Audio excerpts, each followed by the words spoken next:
morning, children. Have a good day to you. I hope you will safe at home nowadays. मैं आज class 6 के लिए lesson 3 fibre to fibre fabrics के बारे में चर्चा करूंगा।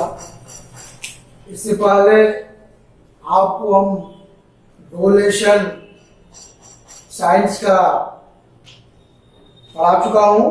उसमें से एक पहला लेसन था फूड, दूसरा था कंपोनेंट्स ऑफ फूड। उसके most of the questions I have solved. आप लोग भी प्रयास किए होंगे।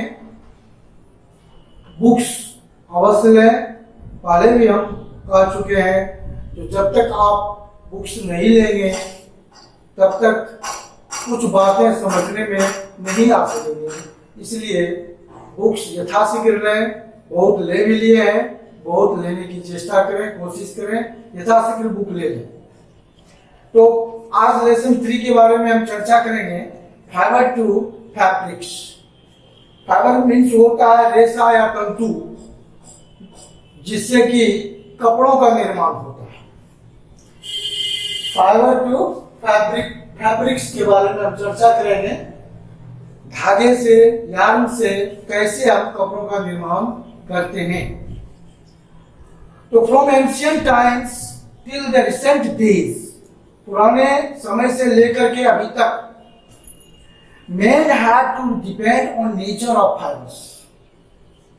मनुष्य जो था वह कपड़ों पर निर्भर था, धागों पर निर्भर था। किस ढंग से वो अपने धागों से कपड़े बनाते थे और किस ढंग से वह अपने बदन को ढकते थे। फ्रॉम एंशिएंट टाइम से बता रहा है, which are needed for his dress, making an important necessity next to food। हम लोगों का 3 फंडामेंटल जो थिंग्स है उसमें से हम लोग भोजन, वस्त्र और आवास के बारे में ज्यादा कॉन्शियस रहते हैं और नीड्स है हमारी भोजन, वस्त्र और आवास। तो भोजन के बाद जो इंपॉर्टेंट नेसेसिटी था और है भी, वह है हमारा कपड़ा। Important necessity next to food of a civilised man is cloth. Man tried to cover his body for one or the other means from centuries। सैकड़ों वर्षों से अपने शरीर को ढकने का प्रयास करते हैं विभिन्न तरीकों से। इन ओल्डन डेज, पुराने समय में, पुराने दिनों में, आज से सैकड़ों वर्ष, हजारों वर्ष पहले, man tried to cover his body by grass, plants or leaves of trees। उनसे अपने शरीर को ढकने का कोशिश करते थे। The cloths prepared from skin of animals have also been used। उस समय में जानवरों के स्किन से अपने बदन को ढकने का प्रयास किया जाता था पुराने लोगों के द्वारा। There is continuous progress in cloth industries। Cloths give a complete idea about the culture and tradition of the society। समाज के जो कल्चर और ट्रेडिशन है वह क्लॉथ एक बहुत इंपॉर्टेंट रोल हमारे समाज में प्ले करता है। और इसके लिए सबसे पहले जो देश है उसमें यूनाइटेड अरब रिपब्लिक, चाइना और सेवरल अदर कंट्रीज, बहुत से ऐसे देश है जो इस कपड़ों के निर्माण में सबसे पहले सामने आए हैं। तो हम तो चर्चा करेंगे इसमें जो क्लॉथिंग के बारे में। हमारे लाइफ में क्लॉथ्स इन आवर लाइफ क्या इंपॉर्टेंट रोल प्ले करता है, तो क्लॉथ्स इन आवर लाइफ उसके बारे में चर्चा करेंगे। इंपॉर्टेंस ऑफ क्लॉथ की क्या प्रमुखता है, क्या आवश्यकता है हमारे जीवन में, उसके बारे में चर्चा करेंगे।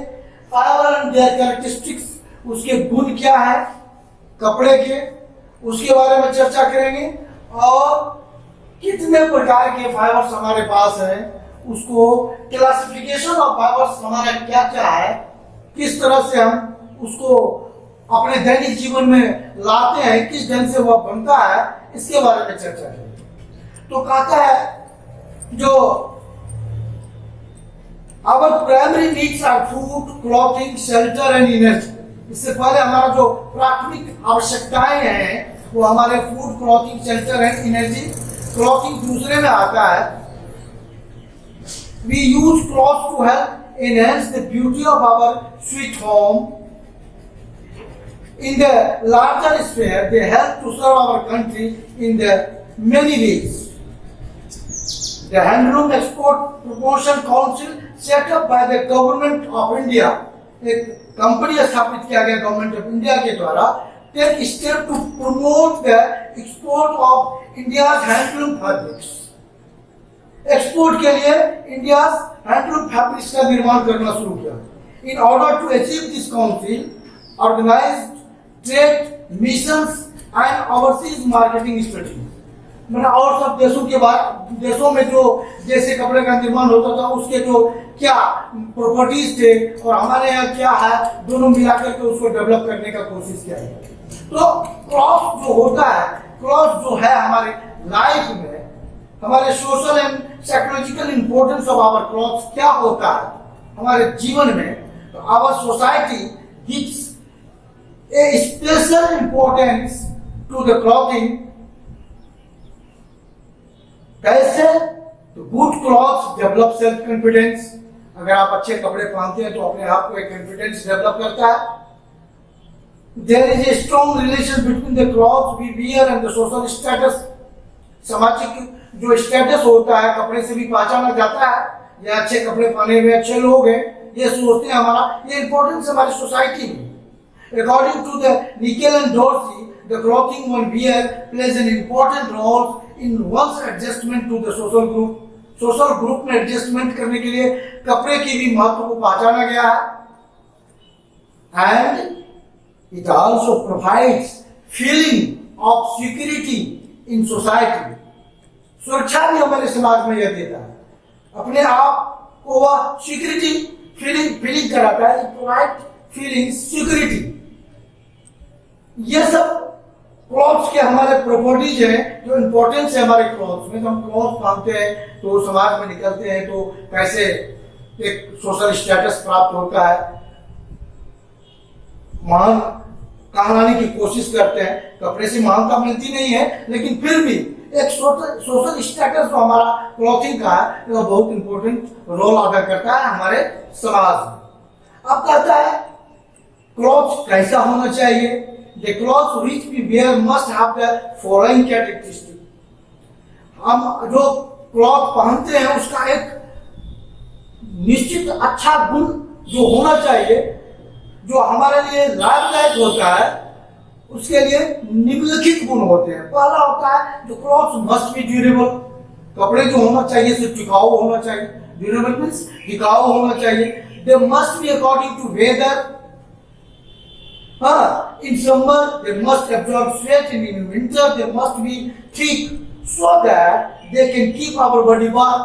जाड़े के मौसम में हम विंटर क्लॉथ जो होता है वोलन क्लॉथ यूज करते हैं, गर्मी के मौसम में कॉटन क्लॉथ का यूज करते हैं। तो इस तरह का तो कहता है they must be according to weather. Weather के अनुसार, मौसम के अनुसार हमारे कपड़े होने चाहिए।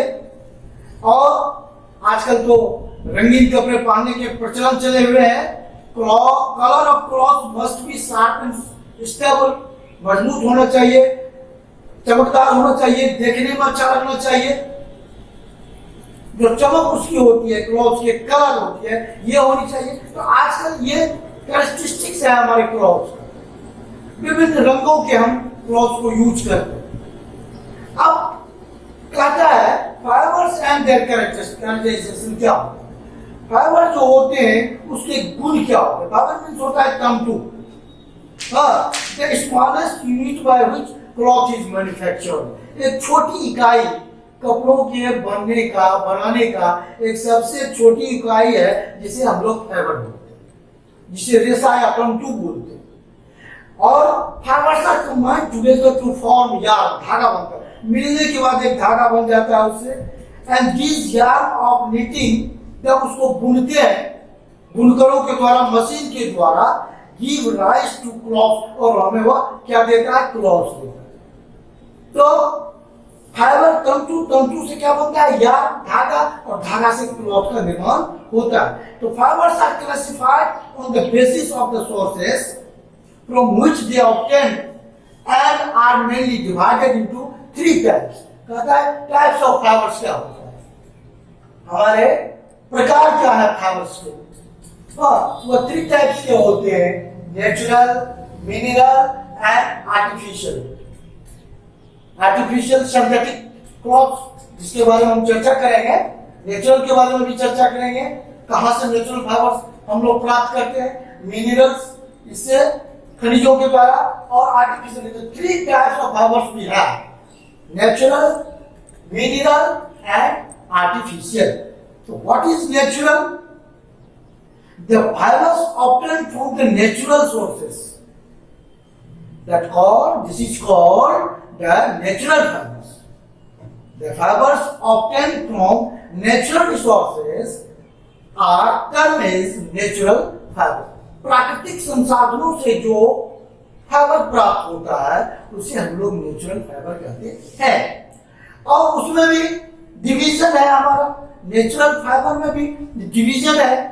उसमें वेजिटेबल फाइबर्स होता है, एनिमल्स फाइबर होता है। नेचुरल फाइबर का 2 प्रकार का डिवीजन होता है, vegetable fibres and animal fibres. अब वेजिटेबल फाइबर्स में भी उसके प्रकार होते हैं, fibres obtained from seeds, fibre obtained from steam, जो बीजों से प्राप्त होता है, जो स्टीम से प्राप्त होता है। ये वेजिटेबल्स फाइबर का क्लासिफिकेशन है। उसके they are obtained from vegetable kingdom and made up of mainly cellulose, एक प्रकार का सेलुलोज केमिकली सब्सटेंस होता है, उससे प्राप्त होता है। And also have a different properties. उसमें क्या इंक्लूड आता है? तो carbon, hydrogen and oxygen cellulose में इंक्लूड रहता है, कार्बन, हाइड्रोजन एंड ऑक्सीजन। हम वेजिटेबल फाइबर्स के बारे में चर्चा कर रहे हैं। These fibres are affected by acids and base. These fibers are affected by acid and base। हम लोग क्षार के द्वारा यह अफेक्ट होता है, प्रभावित होता है। हाँ, these fibers are further divided into 2 types। Vegetable fibers can be divided into 2 types। 2 प्रकार से वेजिटेबल फाइबर को हम लोग डिवाइड करते हैं। उसमें से फाइबर्स ऑब्टेन्ड फ्रॉम सीड्स, ये वेजिटेबल फाइबर जो नेचुरल फाइबर हमारा आता है, वेजिटेबल फाइबर्स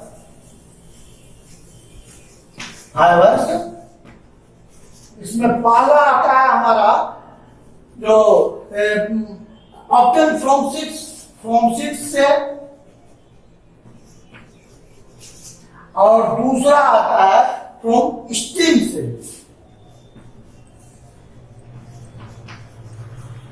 ये हमारा वेजिटेबल, नेचुरल फाइबर में वेजिटेबल फाइबर का जो प्रकार होता है, from seeds, obtained from seeds and obtained from stems, ये इससे हम लोग प्राप्त करते हैं। अब क्या होता है? तो फाइबर्स ऑब्टेन्ड फ्रॉम सीड्स क्या होता है? बीजों के द्वारा। These are mainly plants in plant kingdom, पौधों से ही हमें फल और बीज प्राप्त होते हैं।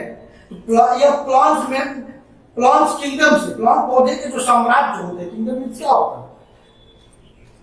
Is a kind of forest of plants, साम्राज्य जिसको बोलते हैं, प्लांट ही प्लांट जहां रहता है। तो प्लांट्स किंगडम से, जिसके सीड से फाइबर बनता है, जिसके सीड से क्या बनता है? फाइबर बनता है। उसमें क्या क्या होता है? कॉटन एंड कैपॉक, 2 प्रकार के होते हैं। सीड से कॉटन एंड कैपॉक, 2 ये फाइबर्स ऑब्टेन्ड फ्रॉम सीड्स है। Cotton and kapok. Cotton is obtained from seeds of cotton plant। Cotton plant से cotton obtained होता है। हाँ, they are surrounded by cotton fibers। These fibers are separated to make yarn। ये जो हमारा seeds होता है, इस सीड से जो फाइबर बनता है उसको अलग करके यार्न बनाया जाता है, जिससे कॉटन क्लॉथ बनाया जाता है। and cotton cloths are obtained from these yarn after spinning। और उसको बुनाई करके हम लोग कॉटन फाइबर से यार्न से कॉटन क्लॉथ्स बनाते हैं। तो सीड के द्वारा कॉटन प्लांट से जो सीड प्राप्त होता है उससे हम लोग फाइबर बनाते हैं। दूसरा कैपॉक क्या है? एक प्रकार का वेजिटेबल फाइबर है। It is also a vegetable fibre. Kapok, trees of kapok, उसका पेड़ होता है कैपॉक का। Are mainly found in India and West Indies, हमारे देश में भी पाया जाता है, वेस्ट इंडीज में भी पाया जाता है। तो यह कैपॉक ट्री फ्लावर से प्राप्त होता है। These फ्लावर आर ड्राई, सुखाया जाता है, and seeds are separated and these seeds are surrounded by cotton like fiber। उसमें एक प्रकार का कॉटन लाइक फाइबर होता है जिससे उसको अलग किया जाता है। यह बहुत चमकीला होता है, शाइनी होता है, चमकीला जिसको बोलते हैं, चमक होता है उसमें है। लेकिन चमक होने के बावजूद भी यह उतना सुटेबल नहीं होता है। हाँ, इसका मोस्टली यूज बेल्ट वगैरह सब में, नट्स, चटाई वगैरह सब बनाने में होता है। कैपॉक तो फाइबर ऑब्टेन फ्रॉम सीड्स दो प्रकार के हुए, एक कॉटन से और एक कैपॉक से। आप फाइबर ऑब्टेन फ्रॉम स्टीम, ये वेजिटेबल फाइबर के बारे में बता रहे हैं। फाइबर ऑब्टेन फ्रॉम स्टीम क्या है? जो these are many trees in vegetable kingdom from whose steam fiber are stretched after various process। Steam से निकाला जाता है। स्टीम में तना होता है। स्टीम में क्या होता है? तना होता है। तो ये मेनी ट्रीज, बहुत तरह के पेड़ से के तना से निकाला जाता है जो वेजिटेबल किंगडम में होता है। हाँ, this class of fibres consist of linen, jute and hemp. इसको तीन भाग में इसको भी बांटा गया है, linen, jute and hemp. Linen वह सन का पौधा होता है, उसको बोलते हैं हिंदी में सन का पौधा, सन पटवा जिसको बोलते हैं, पटवा जूट हो जाता है पटसन। हाँ, linen is obtain from the stem of the trees name a flax, उसी को सन बोलते हैं। Flax, FLAX, flax. It is obtain from the stem of trees, flax name, उसको क्या बोलते हैं? उसका क्या नाम है? फ्लैक्स। यह 40 से 60 इंचेस लंबा होता है। हाँ, कोल्डर प्लेसेस में, जहाँ ठंड का वातावरण रहता है वहां पाया जाता है। हाँ, जहाँ की पानी भी अधिक मात्रा में पाया जाता है, मिलता है वहां पर। इसको क्या करते हैं? तो fibre are obtained by putting the trees along with root in water for many days. उसके पेड़ को बहुत दिनों तक पानी के अंदर रखा जाता है। हाँ, और विभिन्न प्रकार के ट्रीटमेंट के बाद उसे लिनेन फाइबर प्राप्त किया जाता है। इसमें these fibers have 70% of cellulose. Cellulose के बारे में हमने चर्चा किया है। कार्बन, हाइड्रोजन, ऑक्सीजन का मिक्सचर होता है, मिला हुआ रहता है। एंड 25% प्रोटीन रहता है और 5% इम्प्यूरिटीज रहता है, अशुद्धियां रहता है। तो 70% जो रहता है उसमें सेल्यूलोज होता है। लिनेन में 25% प्रोटीन रहता है और 5% इम्प्यूरिटीज रहता है, अशुद्धि जिसको बोलते हैं। ये लिनेन में होता है। ये फाइबर ऑब्टेन फ्रॉम स्टीम से कौन कौन हुआ? एक लिनेन हुआ और दूसरा है jute. It comes second to cotton. Cotton के बाद दूसरा फाइबर इन एप्लीकेशंस में आता है। The jute plants have 1.25 inches in diameter. उसका व्यास 1.25 होता है और 5 से 12 फीट लंबा होता है। जूट प्लांट देखे नहीं होंगे आप जूट प्लांट को, चैन, पटवा, पटसन जिसको बोलते हैं जूट को। After the ripening of jute flower the stem of the plants are cut. जब पक जाता है तो उसके स्टीम को काटा जाता है और उसे पानी में रखा जाता है। Kept in water for some days, जब वो येलो कलर का हो जाता है, कुछ दिन रखने के बाद, पानी में रखने के बाद जब येलो कलर का हो जाता है तो उससे जूट फाइबर को छील के बाहर निकाला जाता है। आप देखते होंगे पानी से निकाल के, पानी के किनारे आजकल के अब समय आ रहा है, कुछ दिनों के बाद आपको ये पटसन का उत्पादन होता है और उससे पटसन निकाला जाता है। पानी में पक जाने के बाद जब वह येलो कलर का हो जाता है तब उससे फाइबर को निकाला जाता है। इसमें बांग्लादेश जो होता है सबसे अधिक प्रोडक्शन जूट का करता है। 85 production all over the world में सबसे ज्यादा बांग्लादेश में होता है। यह इसका उपयोग मोस्टली किस में होता है? तो बैग्स एंड कारपेट्स बनाने में इसका मोस्टली उपयोग होता है। जूट का उपयोग मोस्टली बैग्स एंड कारपेट बनाने में होता है। अब एक तीसरा है स्टील से जो तीसरा होता है उसको बोलते हैं हेम्प। जैसे फाइबर ऑप्शन फ्रॉम स्टील में हमने पढ़ा लिनन का, जूट का। अब है हेम्प, रस्सी या मोटे कपड़े जिससे बनाया जाता है, हेम्प उसी को बोलते हैं। It is optain from hemp tree. Hemp tree होता है उससे पाया जाता है। हेम्प ट्री स्टीम, उसका स्टीम जो होता है तना होता है उससे प्राप्त किया जाता है। हाँ, इसमें papers are obtained from hemp fibres. Papers भी कहीं कहीं तो ऐसा चर्चा है जो उससे गांजा भी बनता है। गांजा एक नशा तरह का पदार्थ होता है, नशा होता है उससे वह भी बनता है। It is also used in manufactures of, यह भी हेम्प का भी उपयोग हम लोग कारपेट बनाने में, रस्सी बनाने में, हाँ, सोल्स बनाने में भी इसका उपयोग होता है। जूते के जो सोल होते हैं नीचे वाले कली जिसको बोलते हैं, उसको बनाने में भी इसका उपयोग होता है। तो इट इज मेनली उत्पादन इसका कहां सबसे अधिक होता है? तो रसिया में, रोमानिया में, इंडिया में भी। हाँ, ये सब देश जो है जो हेम्प के उत्पादन में अग्रणी भूमिका निभाता है।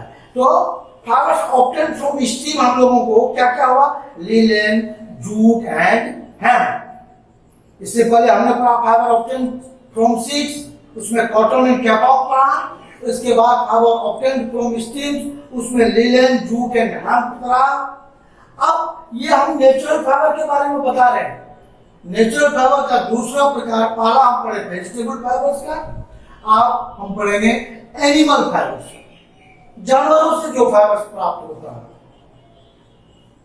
जिसका उपयोग हम लोग क्लॉथ में करते हैं अपने दैनिक जीवन में। Fibres which are obtained from the body of animals, जानवरों के बॉडी से, शरीर से निकाला जाता है, उसी को हम लोग एनिमल फाइबर्स कहते हैं। Fibres which are obtained from the body of animals, जानवरों के बॉडी से जो निकाला जाता है उसी को हम लोग एनिमल फाइबर कहते हैं।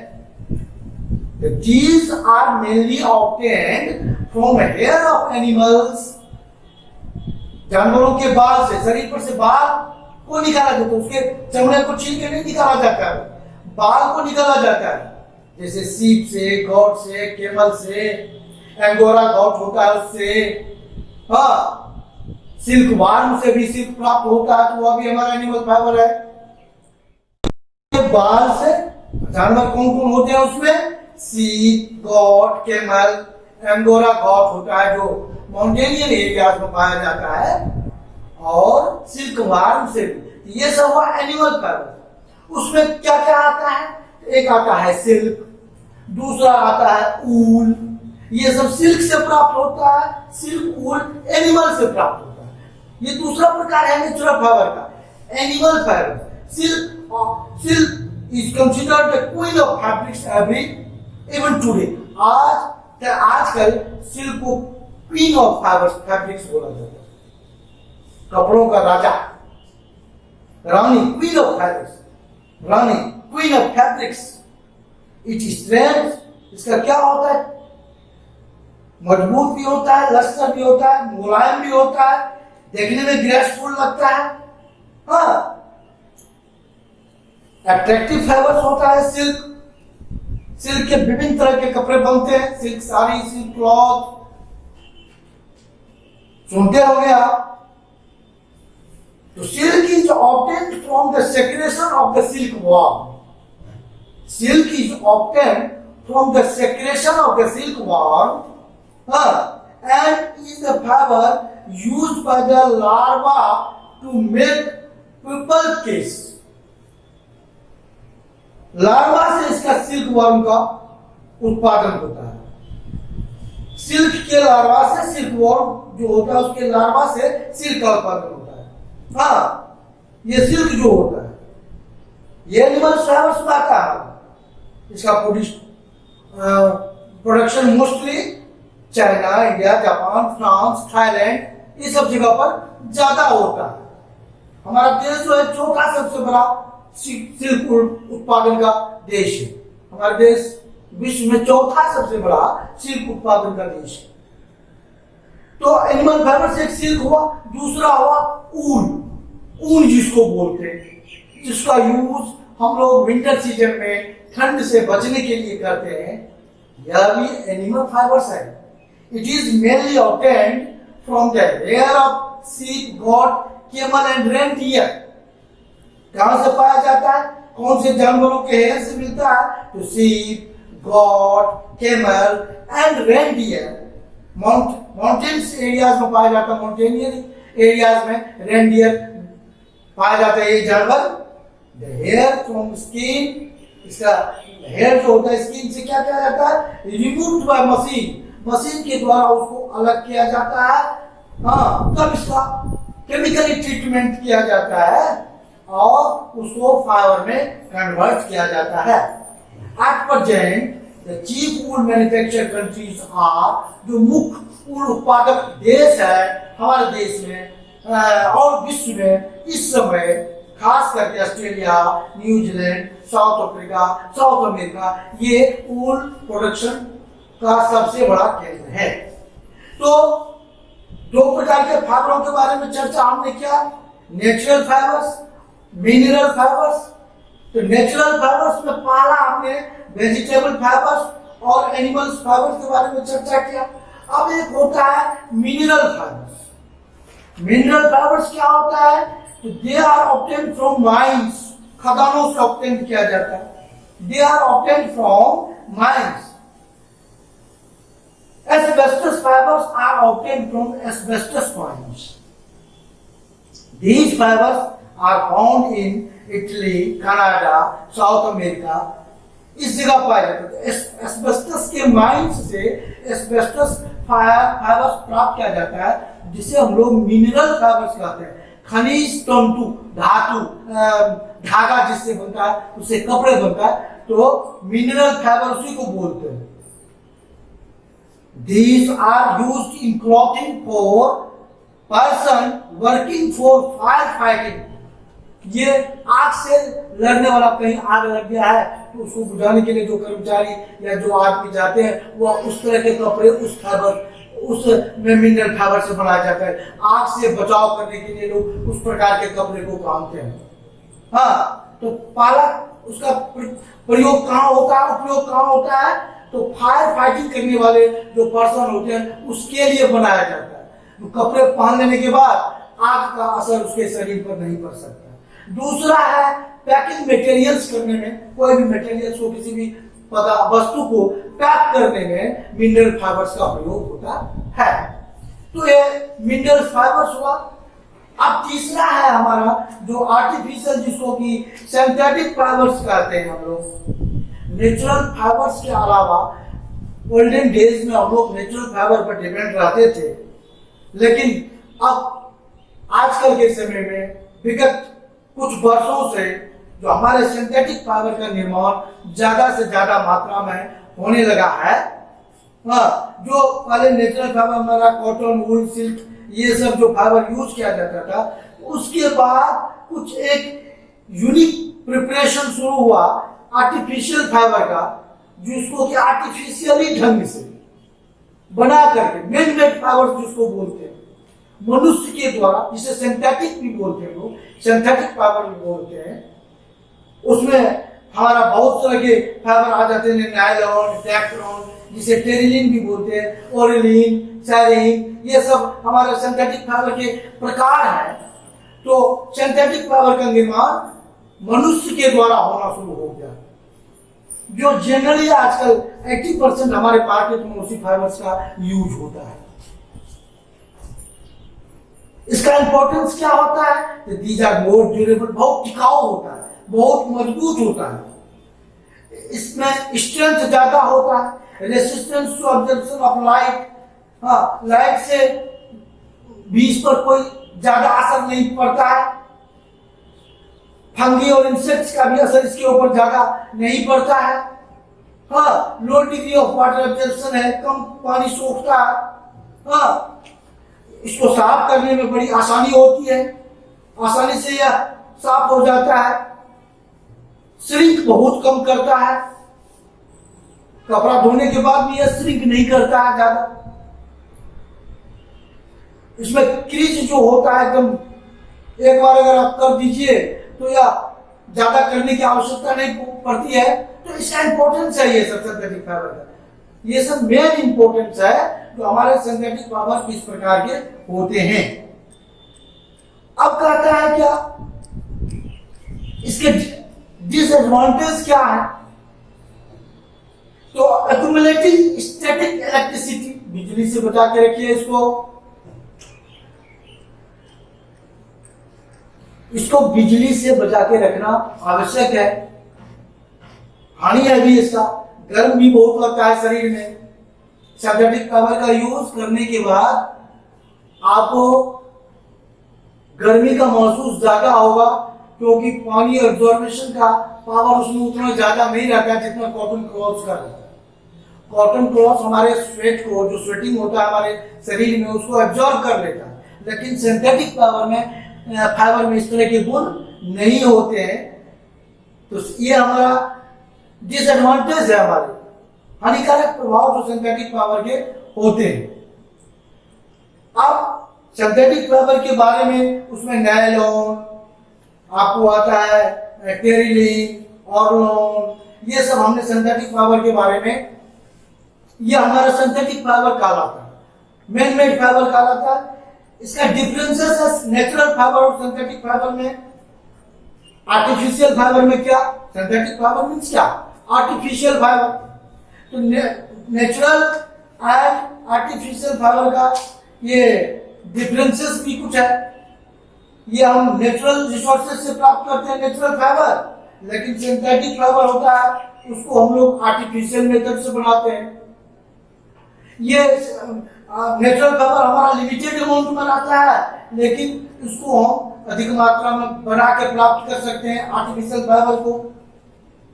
ये कम, हमारा जो नेचुरल फाइबर है उतना मजबूत नहीं होता है, टिकाऊपन उतना नहीं रहता है, लेकिन सिंथेटिक फाइबर जो होता है, आर्टिफिशियल फाइबर जो होता है, मोर स्ट्रॉन्ग एंड ड्यूरेबल, ज्यादा मजबूत होता है और टिकाऊपन होता है।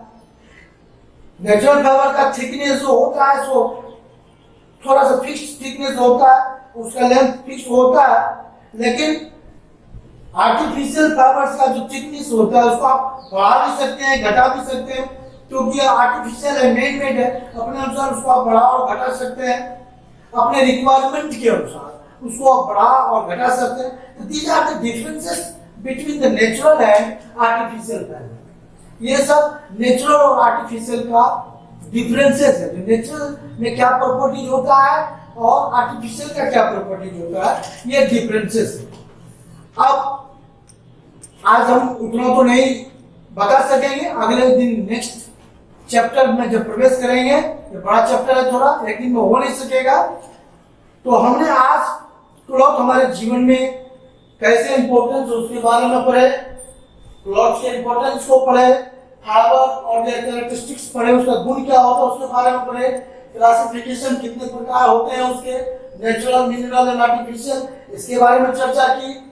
उसमें वेजिटेबल फाइबर्स कैसे प्राप्त करते हैं उसके बारे में चर्चा की, और ये डिफरेंसेस भी है इसमें, वेजिटेबल फाइबर्स और एनिमल फाइबर्स में क्या डिफरेंस होता है ये दिया हुआ है। इसके बारे में हम लोगों ने चर्चा किया, वेजिटेबल फाइबर्स क्या होता है और एनिमल्स फाइबर्स क्या होता है। वेजिटेबल फाइबर्स जो हमारे दो प्रकार से, एक सीड्स के द्वारा और स्टीम के द्वारा प्राप्त होता है। सीड्स के द्वारा जो प्राप्त होता है उसमें कॉटन और कैपॉक आता है, और स्टीम के द्वारा जो होता है उसमें तीन प्रकार के फाइबर्स प्राप्त होते हैं, उसमें लिनेन, जूट और हेम्प होता है। इसके बारे में हमने चर्चा की। अब और कुछ इसके बीच में हमारा टेस्ट योरसेल्फ 1 है जो आपको हम देना चाह रहे हैं, ये होमवर्क में रहेगा आपका।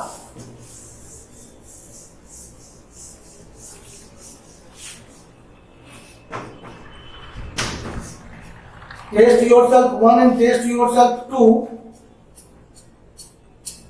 और टेस्ट योरसेल्फ 3। इतना तक का हमने पढ़ाया है आपको आज। Test yourself 1,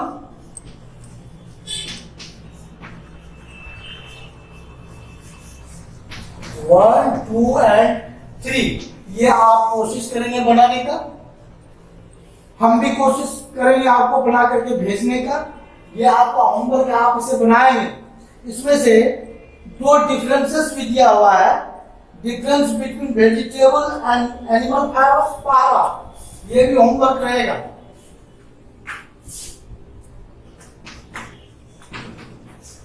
difference between vegetable and animal fibers.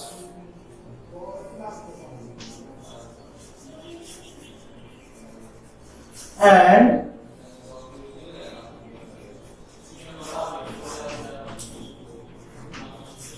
और दूसरा है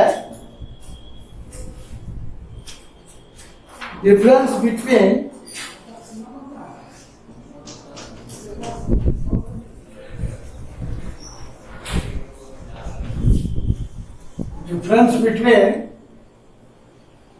natural and artificial fiber. Natural and artificial. ये 3 क्वेश्चन आपके सामने है। पहला टेस्ट योरसेल्फ 1 to 3 को कंप्लीट करना है। दूसरा ये 2 डिफरेंसेस दिया हुआ है, vegetable fibres and animal fibres का डिफरेंसेस क्या होगा, और नेचुरल एंड आर्टिफिशियल फाइबर में क्या डिफरेंसेस है, ये आपको बनाना है। कॉपी में बना के रखेंगे, बुक में भी अवेलेबल है आपका। अगर आप बुक से लेना चाहते हैं तो page number 41 and page number 43 इसमें मिल जाएगा आपको। पेज नंबर 41 एंड 43 ये डिफरेंसेस जो है दिया हुआ। तो इतना तक आप करके अभी भेजेंगे। पूरा मैं आगे के चैप्टर को शुरू करूंगा, इसमें जो बचा हुआ है उसको कंप्लीट करूंगा नेक्स्ट डे। और आप ध्यान से इस पर थोड़ा सा अपने से रीडिंग भी आपको देना पड़ेगा। ये लेसन 3 का 6 का लेसन 3 फाइबर टू फैब्रिक जो होता है, इसके बारे में हमने विस्तार से कुछ चर्चा की है और आगे करेंगे। ध्यान आपको रखना है आगे बढ़ने के लिए, पढ़ाई पर से ध्यान हटाना नहीं है। आप फॉलो करते रहिए, हम लोग क्या आपको दे रहे हैं आप निश्चित, और हमें उम्मीद भी है कि आप इसे फॉलो करते होंगे। धन्यवाद। See you next day for next chapter.